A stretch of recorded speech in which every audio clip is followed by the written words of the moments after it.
बाबा जी की प्यारी सात संगत जी, राधा स्वामी जी। संगत जी, आपने कभी किसी संत को कभी किसी भी दुनियावी चीज़ में दिलचस्पी लेते हुए नहीं देखा होगा, क्योंकि संतों महात्माओं का तो दूर दूर दुनियावी चीज़ों से कुछ लेना देना नहीं होता।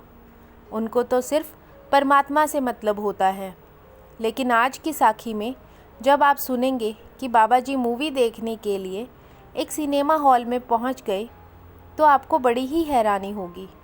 आप सबसे विनती है कि वीडियो को पूरा देखें और अपने शहर का नाम ज़रूर लिखें, ताकि हम जान सकें कि बाबा जी की संगत दुनिया के किस किस जगह से यह वीडियो देख रही है। संगत जी, जब बाबा जी सत्संग के लिए लंदन गए थे, तो बाबा जी ने वहाँ सेक्रेटरी साहब से ऐसी बात कह दी कि सेक्रेटरी साहब भी हैरान हो गए और सेक्रेटरी साहब सोचने लगे कि बाबा जी शायद मेरे साथ मजाक कर रहे हैं। बाबा जी ने वहाँ सत्संग करने के बाद दोपहर बाद सेक्रेटरी साहब को बुलाकर कहा कि इस शहर में कितने सिनेमा हॉल हैं। तो सेक्रेटरी साहब ने अपने अनुमान के हिसाब से बता दिया कि बाबा जी, यहाँ लगभग 20 सिनेमा हैं। तो बाबा जी ने पूछा कि सबके बारे में बताओ कि सब जगह कौन कौन सी मूवी अभी वहाँ दिखाई जा रही है। तो यह सुनकर सेक्रेटरी साहब हैरान हो गए और वह सोचने लगे कि बाबा जी यह कैसी बातें कर रहे हैं। लेकिन सदगुरु का हुक्म था, तो सेक्रेटरी साहब ने एक एक करके सारी फिल्मों के नाम इंटरनेट से देखकर बता दिए। फिर बाबा जी ने एक मूवी का नाम बोला और कहा कि चलो आज यह मूवी देखने चलते हैं। बाबा जी के मुंह से ऐसी बात सुनकर सेक्रेटरी साहब मन ही मन सोचने लगे कि बाबा जी मेरे साथ कैसा मजाक कर रहे हैं, या फिर बाबा जी मेरी कोई परीक्षा ले रहे हैं।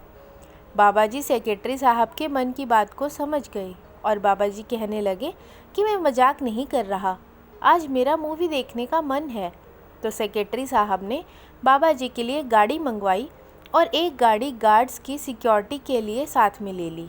सिनेमा के लिए जाते हुए रास्ते में सेक्रेटरी साहब बाबा जी से कहने लगे कि बाबा जी, मैंने आज से पहले आपको कभी किसी भी दुनियावी चीज़ में रुचि लेते नहीं देखा और ना ही कभी आपके मुंह से पहले ऐसी बातें सुनी हैं। तो बाबा जी हंस पड़े और कहने लगे कि क्यों भाई, क्या मेरा मन नहीं कर सकता कि मैं भी कोई अच्छी सी मूवी देखूं?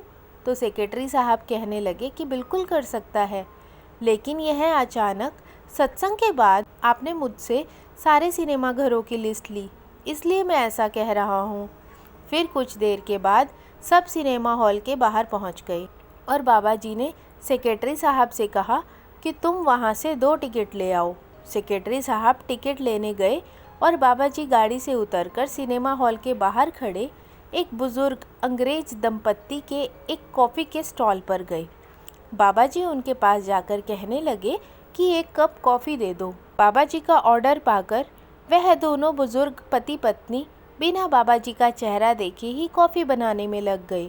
संगत जी, यह दोनों पति पत्नी बड़े ही बुजुर्ग थे और यह भी सत्संगी थे और बाबा जी से नामदान भी ले रखा था और दोनों ही बड़ी कमाई वाले थे। जवानी के टाइम में ये दोनों डेरे में आया करते थे, परंतु अब इनका शरीर इन्हें इतना लंबा सफ़र करने की इजाज़त नहीं दे रहा।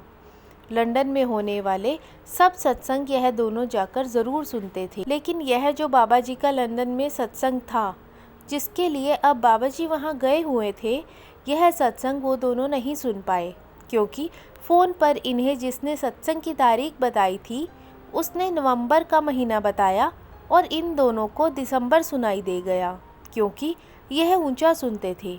इसलिए यह दोनों तो सोच रहे थे कि अगले महीने बाबा जी आएंगे और यह सत्संग सुनने ज़रूर जाएंगे। पर बाबा जी तो जान ही जान हैं, वह अपनी संगत को ऐसे कैसे उदास कर सकते थे, क्योंकि बाबा जी जानते हैं कि जब इन दोनों को पता चलेगा कि आज सत्संग था और इन्हें अगले साल तक इंतज़ार करना पड़ेगा, तो यह दोनों बहुत दुखी हो जाएंगे। संगत चाहे 7 समुंदर पार ही क्यों ना हो, बाबा जी अपनी संगत के लिए कहीं भी जा सकते हैं। जब उन्होंने कॉफ़ी बना दी तो कॉफ़ी का कप देते हुए बुज़ुर्ग अम्मा की नज़र बाबा जी के चेहरे पर पड़ी, लेकिन अचानक ऐसे देखने पर उसने सोचा कि कोई और होगा, क्योंकि उस अम्मा की जगह अगर आप या मैं भी होते तो अचानक से बाबा जी को अपने सामने देखें तो शायद विश्वास ही नहीं कर पाएंगे। हमारे भी मन में यही आएगा कि बाबा जी यहाँ कहाँ से आ गए। तो वह अम्मा कॉफ़ी देकर अपने काम में लग गई। फिर बाबा जी ने पूछा कि आज आप दोनों सत्संग में नहीं आए। यह सुनकर दोनों बुजुर्ग दंपत्ति हैरान हो गए और उन्होंने फिर से बाबा जी की तरफ गौर से देखा और देखते ही रह गए। अब वह समझ चुके थे कि यह तो खुद कुल मालिक उनके सामने खड़े हैं और वह बाबा जी के दर्शन करते ही जा रहे थे। हमारे बाबा जी के नूरी चेहरे से नज़र हटाना कोई आसान काम थोड़ी है। बाबा जी ने कहा कि मैं इतनी दूर अपनी संगत से मिलने आता हूँ, लेकिन मेरी संगत मुझसे मिलने सत्संग घर तक नहीं आ पाती। तो वह दोनों बुजुर्ग रोने लगे और कहने लगे कि बाबा जी, आपका इंतज़ार तो हम पूरा साल करते हैं और आपका सत्संग लंदन में हो और हम ना जाएं, ऐसा कभी नहीं हो सकता। हम ज़रूर आएंगे अगले महीने सत्संग सुनने। तो बाबा जी ने कहा कि सत्संग तो आज हो गया, अब तो कई महीने के बाद फिर से होगा। यह सुनकर बुजुर्ग लोग हैरान होकर एक दूसरे का चेहरा देखने लगे। तो बाबा जी ने कहा कि आपने तारीख तो सही सुनी थी, लेकिन फ़ोन पर आपने महीना गलत सुन लिया।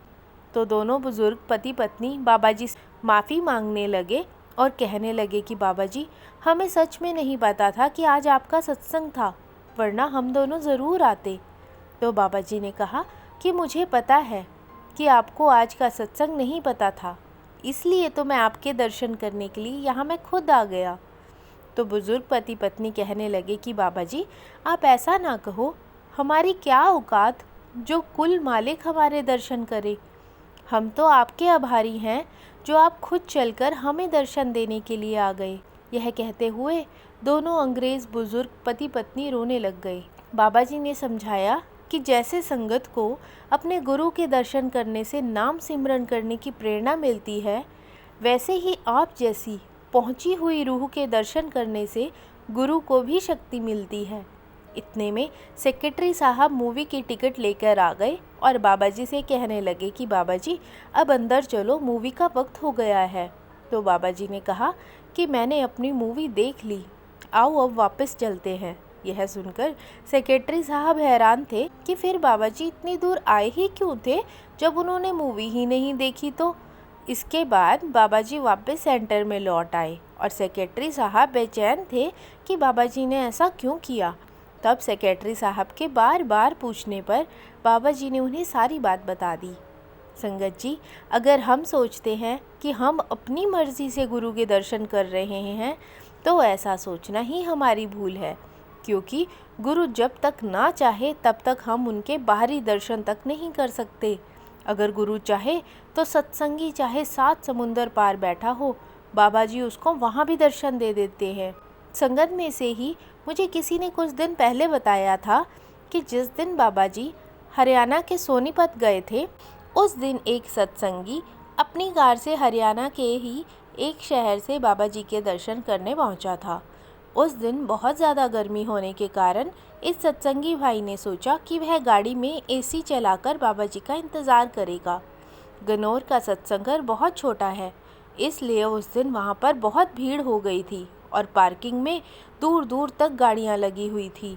और यह भाई भी सत्संग घर से 300-400 मीटर दूर अपनी कार में बैठकर बाबा जी का इंतज़ार करने लगा। लेकिन बाबा जी अपने हेलीकॉप्टर से आए, सत्संग घर में उतरे और संगत को दर्शन देकर वापस भी चले गए और यह भाई गाड़ी में ही बैठा रह गया। बाबा जी ने उसे दर्शन नहीं देने थे शायद, इसलिए वह गाड़ी में ही इंतज़ार करता रहा। और फिर यह तो हम सब समझ सकते हैं कि उस सत्संगी को कैसा महसूस हुआ होगा जब उसे पता लगा होगा कि बाबा जी आए थे और दर्शन देकर चले भी गए। साथ संगत जी, आज की साखी आपको अच्छी लगी हो तो कमेंट बॉक्स में राधा स्वामी जी ज़रूर लिखना। वीडियो को लाइक, शेयर और चैनल को सब्सक्राइब ज़रूर करना। राधा स्वामी जी।